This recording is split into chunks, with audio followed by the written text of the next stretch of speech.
dalam perspektif Islam. Baik, di sini saya Muhammad Fitra Fanani akan menyampaikan mengenai pengertian HAM atau hak asasi manusia.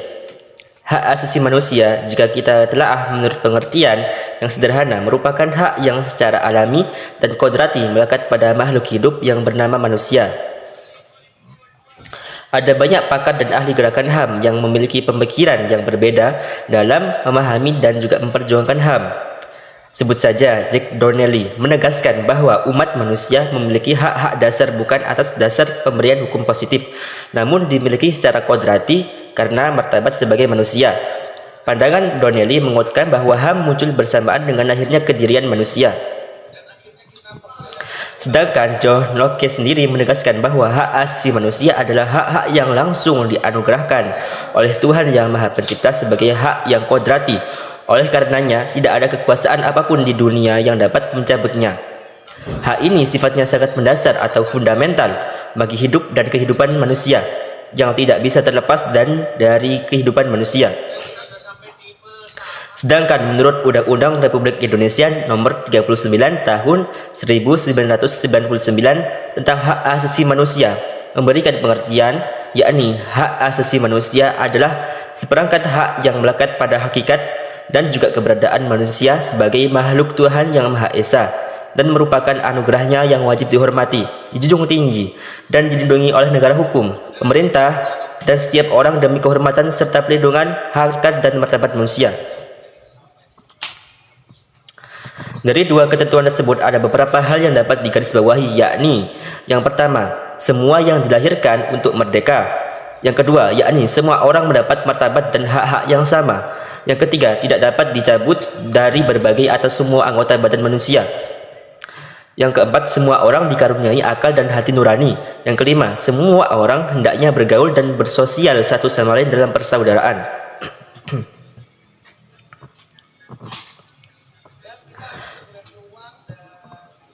Definisi hak asasi manusia dapat juga diambil dari pendapat yang dikemukakan oleh Suntandoyo Wigyosubroto, yakni hak asasi manusia merupakan hak yang melekat secara kodrati pada setiap makhluk yang dilahirkan dengan sosok biologis manusia, yang memberikan jaminan moral dan menikmati kebebasan dari segala bentuk perlakuan yang menyebabkan manusia itu tidak dapat hidup secara layak sebagai manusia yang dimuliakan oleh Allah, yang oleh sebab itu tidak mungkin dialihkan apalagi dirampas oleh siapapun kepada atau oleh para pengemban kekuasaan negara sekalipun, kecuali untuk dikurangkan atas dasar persetujuan para penyandang hak itu lewat proses-proses legislatif yang benar-benar representatif demi tertegaknya hak-hak asasi manusia lain sesama dalam kehidupan masyarakat.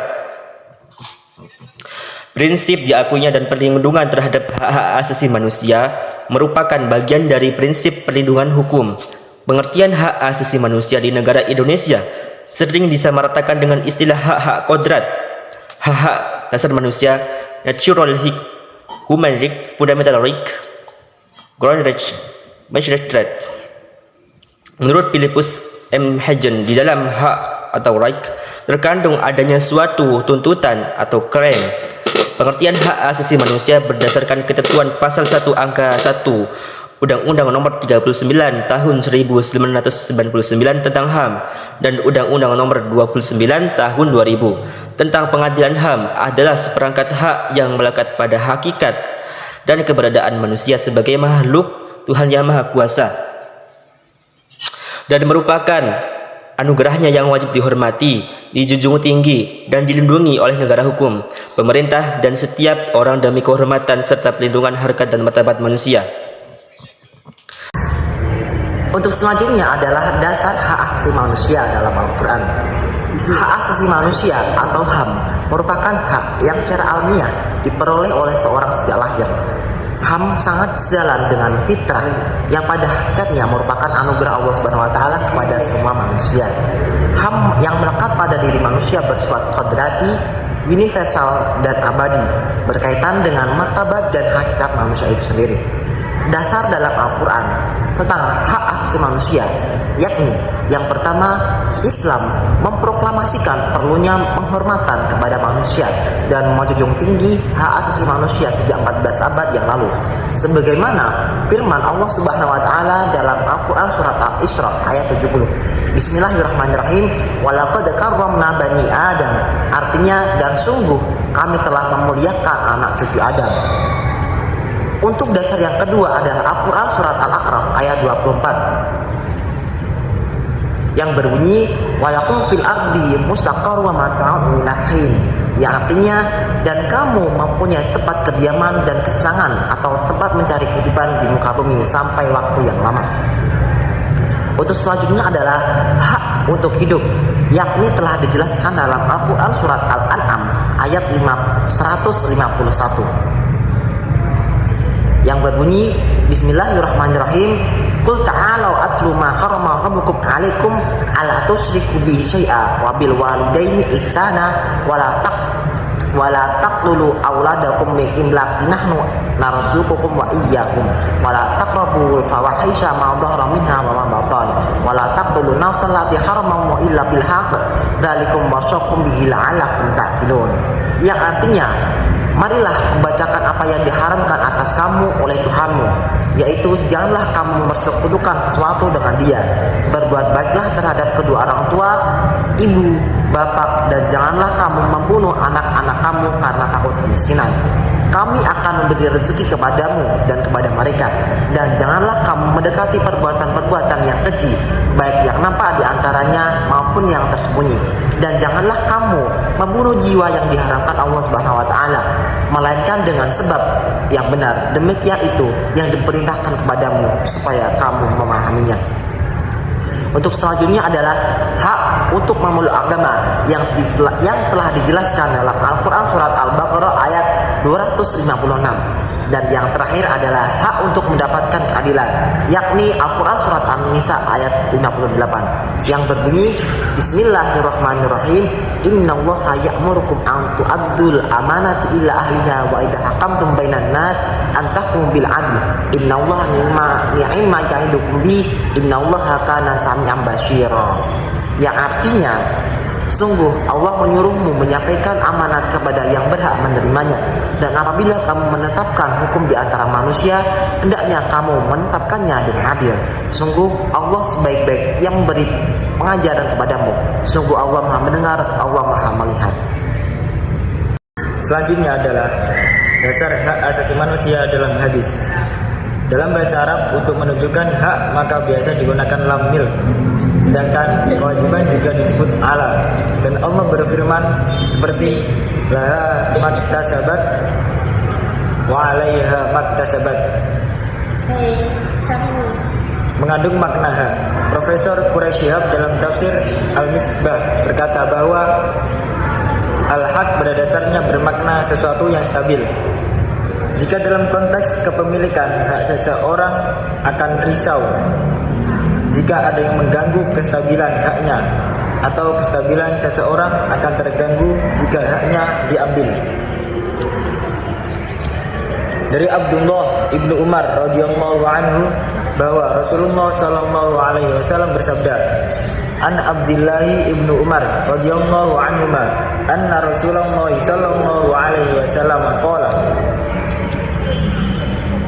Al-muslimu akhul muslimi la yadlimuhu wa la yuslimuhu wa man kana fi hajati akhihi kana Allahu fi hajatihi wa man faraja an muslimin kurbata farajallahu anhu kurbata min kurbati yaumil qiyamah wa man satara musliman satarahullahu yaumal qiyamah. Yang artinya seseorang muslim adalah saudara bagi muslim lainnya. Dia tidak mendoliminya dan tidak membiarkannya disakiti. Barang siapa yang membantu kebutuhan saudaranya, maka Allah akan membantu kebutuhannya. Barang siapa yang menghilangkan satu kesusahan seorang muslim, maka Allah menghilangkan satu kesusahan baginya dari kesusahan-kesusahan hari kiamat. Barang siapa yang menutupi aib seorang muslim, maka Allah akan menutupi aibnya pada hari kiamat. Hadis riwayat Bukhari. Hadis riwayat Bukhari nomor 2262. Pada penjelasan hadis ini mencakup salah satu faktor penting dalam hak asasi manusia, yaitu kebebasan dalam tolong-menolong. Hal ini termasuk dalam aspek hak asasi manusia, yaitu kebebasan dalam hal berekspresi. Materi selanjutnya adalah dasar hak asasi manusia dalam sejarah. Jika ditelisik lebih lanjut, maka gagasan mengenai hak asasi manusia seperti dijabarkan sebelumnya di atas bersumber dari teori hak kodrati atau natural right theory. Teori kodrati terhadap hak itu bermula dari teori hukum kodrati atau natural law theory.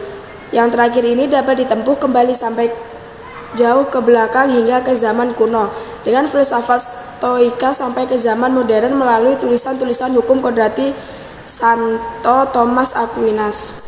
Inti paham hak yakni yang pertama, bahwa HAM yakni secara kodrati inheran atau melekat serta menyatu, universal, mengacu bahwa sesungguhnya HAM itu tanpa perbedaan warna kulit, ras, agama, suku, etnis, bangsa atau status sosial lainnya dan tidak dapat dicabut. Hak tersebut dimiliki oleh individu semata-mata dikarenakan mereka merupakan manusia ciptaannya, bukan karena mereka adalah warga negara suatu negara. Yang kedua yakni perlindungan efektif terhadap HAM terkandung dalam kerangka batas-batas legitimasi yang demokratis. Ketiga, batasan-batasan menjalankan HAM hanya dapat ditetapkan atau dicabut oleh undang-undang sebagai bagian dari konsep negara hukum yang bermakna bahwa sesungguhnya hak harus dilindungi oleh undang-undang. Gagasan mengenai HAM sendiri telah mendapat peluasan pada sekitar abad ke-20 dari sekadar hakikat politik ke arah hak lain seperti A. Hak untuk kebebasan beragama atau freedom of religion. B. Hak terhadap kebebasan berbicara dan menyatakan berpendapat. C. Hak untuk kebebasan dari rasa takut atau freedom of fear. D. Yakni hak terhadap kebebasan dari kemelaratan atau freedom for one. Analisis mengenai hak asasi manusia. Hak asasi manusia merupakan suatu kekuasaan dan keamanan yang dimiliki hak individu. Hak asasi manusia yaitu tuntutan menurut moral bisa dibenarkan agar seluruh manusia dapat menikmati dan dapat melakukan kebebasan mereka dan pelayanan-pelayanan mereka dapat dipandang perlu untuk mencapai harkat kemanusiaan. Hak asasi manusia memiliki sifat yang fundamental serta mendasar. Hak asasi manusia sendiri merupakan upaya untuk menjaga keselamatan eksistensi manusia secara utuh melalui cara keseimbangan dan lain sebagainya. Sedangkan dalam Islam sendiri, yakni Al-Quran sebagai sumber hukum pertama bagi umat Islam telah meletakkan dasar-dasar HAM serta kebenaran dan keadilan. Jauh sebelum timbul pemikiran mengenai hal tersebut pada masyarakat dunia, jika diteliti, HAM sendiri berlaku universal sebagaimana yang telah diungkapkan dalam pasal 2 UDHR yang menyatakan bahwa HAM dimiliki bagi semua orang tanpa membedakan menurut ras, warna kulit, jenis kelamin, bahasa, agama, pendapat politik, asal-usul nasional atau sosial, kekayaan, kelahiran atau status lain. Akan tetapi pada nyatanya memperlihatkan bahwa semua orang tidak sama dalam kesempatan mengembangkan diri, tidak sama kedudukan sosialnya, kepandaiannya atau kekayaannya. Contoh nyata masih banyaknya praktek ketidakadilan dalam HAM adalah mengenai pendidikan anak yang kurang mampu, bantuan sosial yang bagi rakyat yang kurang mampu, hak keamanan dan lain sebagainya. Di negara kita Indonesia memiliki dasar negara yakni Pancasila sangat menekankan sekali pada perjuangan terhadap hak asasi manusia baik dari semua sila yang termaktub di dalamnya, khususnya dalam kandungan dalam sila kedua, yakni kemanusiaan yang adil dan beradab. Berbicara mengenai harkat dan martabat atau hak asasi manusia secara pribadi, maka hak tersebut harus dipandang dan dinilai sebagai cerminan representasi atau wakil hak seluruh kemanusiaan. Maka penghargaan hak asasi manusia secara pribadi adalah suatu amal kebajikan yang memiliki nilai kemanusiaan universal. Kemudian isu-isu yang berkaitan dengan hak asasi manusia atau HAM. Usaha-usaha menegakkan hak asasi manusia dapat juga dipandang sebagai kelanjutan logis, alami dan wajar dari tingkat perkembangan dan kemajuan suatu bangsa. Akhir-akhir ini kita sering melihat atau menemui berita tentang ketidakadilan terhadap penegakan hak asasi manusia, terutama di negara kita, Indonesia. Contohnya, dalam tragedi di Stadion Kanjuruhan, Kota Malang, yang menyangkut beberapa pelanggaran, diantaranya yang pertama, pelanggaran kekuatan berlebihan oleh aparat keamanan. Hal ini terlihat dari penggunaan gas air mata dan aksi kekerasan oleh aparat yang menyebabkan gas air mata dan kekerasan fisik tersebut membuat 135 orang meninggal dan 106 orang cedera. Selain itu juga ada 11 tembakan dan dalam 9 detik. Pelanggaran kedua adalah pelanggaran hak atas keadilan. Dalam hal ini, ada pihak-pihak yang seharusnya bertanggung jawab dalam tragedi ini, namun belum diproses secara hukum. Sebagaimana yang dijelaskan dalam kandungan surat Al-Maidah ayat 8 yang berbunyi, Bismillahirrahmanirrahim, wala yajrimannakum syana'anu qaumin ala alla ta'dilu ya'dilu wa aqrabu littaqwa wattaqullaha innallaha khabirum bima ta'malun. Yang artinya, dan janganlah sekali-kali kebencianmu terhadap suatu kaum membuatmu berlaku tidak adil. Berlaku adillah karena adil itu lebih dekat kepada takwa, dan bertakwalah kepada Allah, sesungguhnya Allah Maha mengetahui apa yang kamu kerjakan. Pelanggaran ketiga adalah pelanggaran terhadap hak hidup dalam tragedi ini. Dengan banyaknya korban jiwa yang berjatuhan, tentu itu menghilangkan hak para korban untuk menjalani kehidupan sebagaimana mestinya. Sebagaimana yang dijelaskan dalam surat Al-Isra ayat 33 yang berbunyi, la taqtulun nafsal lati haramallahu illa bil haqq, yang artinya, dan janganlah kamu membunuh orang yang diharamkan oleh Allah kecuali dengan satu alasan yang benar. Ayat tersebut menjelaskan larangan membunuh atas seseorang tanpa alasan yang jelas lagi dibenarkan baik dalam agama, hukum, dan negara. Pelanggaran berikutnya yakni pelanggaran terhadap hak kesehatan juga ditemukan dalam tragedi ini. Ditemukan 106 orang mengalami cedera serius seperti patah tulang dan lebam. Dari ini dapat kita ketahui bahwa kesehatan merupakan kondisi sejahtera dari badan, jiwa, dan sosial yang memungkinkan setiap orang produktif secara ekonomis. Setiap orang berhak untuk hidup, mempertahankan hidup, dan meningkatkan taraf kehidupannya. Setiap orang berhak hidup tentram, aman, damai, bahagia, sejahtera, lahir dan batin. Setiap orang berhak atas lingkungan hidup yang baik dan sehat. Jaminan atas hak memperoleh derajat kesehatan yang optimal juga terdapat dalam Pasal 4 Undang-Undang Nomor 23 Tahun 1992 tentang Kesehatan. Berikut dalil yang menjelaskan untuk memenuhi hak kesehatan bagi orang, yakni terdapat dalam surat Al-Baqarah ayat 195 yang berbunyi, Bismillahirrahmanirrahim, wa anfiqu fi sabilillahi wa la tulqu bi aydikum ila tuhlikah wa ahsinu, yang artinya, dan infakkanlah hartamu di jalan Allah dan janganlah kamu jatuhkan dirimu sendiri ke dalam kebinasaan dengan tangan sendiri, dan berbuat baiklah kepada sesama. Pelanggaran yang terakhir yakni pelanggaran hak atas anak. Pelanggaran hak atas anak ini berdasarkan temuan Komnas HAM, total ada 38 anak meninggal dalam kerusuhan di Kanjuruhan tersebut. Agama Islam sendiri sangat menjunjung hak-hak khususnya dan hak anak, sebagaimana yang termaktub dalam surat Al-Maidah ayat 32. Serta berdasarkan hadis Nabi yang memberikan kedudukan akan pentingnya hak-hak atas anak yang berbunyi, tidaklah termasuk golongan kami orang yang tidak menyayangi kaum muda dan tidak menghormati kaum tua. Hadis riwayat Tirmidzi. Sekian dari kami. Wassalamualaikum warahmatullahi wabarakatuh.